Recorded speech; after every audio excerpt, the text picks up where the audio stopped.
ही एका आईचीच परीक्षा आहे. ते गुरुजी बोललो होतं 15 तारखेला काहीतरी संकट येणार आहे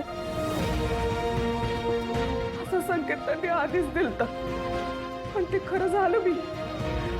काही कारण नसताना माझी कमळी त्यात अडकली. आता मी काय करू? कमळीला कशी सोडू? मला तर काय बी कळत झालं.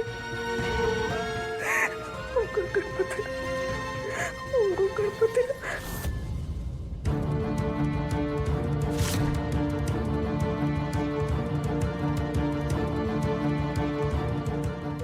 गणपती नमः. ओम गणपती नमः. ओम गणपती नमः. साधना मावशी, मला माहिती आहे कमळी तुमच्यासारखीच गावाकडून आली आहे म्हणून तुम्हाला तिची काळजी वाटते ना. तिचं शिक्षण अर्धवट राहू नये म्हणून तुम्हाला तिची काळजी वाटते.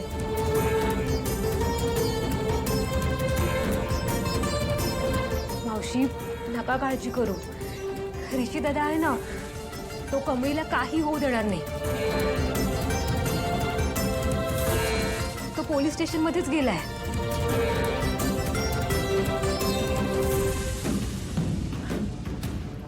राजूताई, अहो ती कमळी आहे ना, ती लई गुणी पोर आहे. समजासने कसं जीव लावून असते. तिनं मला दिले जीव लावला हो.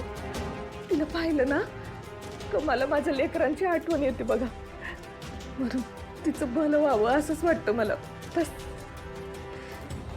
साधना मावशी नका काळजी करू. आणि कमळीने काही केलंच नाहीये त्यामुळे काही होणार नाही तिला. ती खूप धाडसी आहे हो. सगळं सांभाळून घेईल.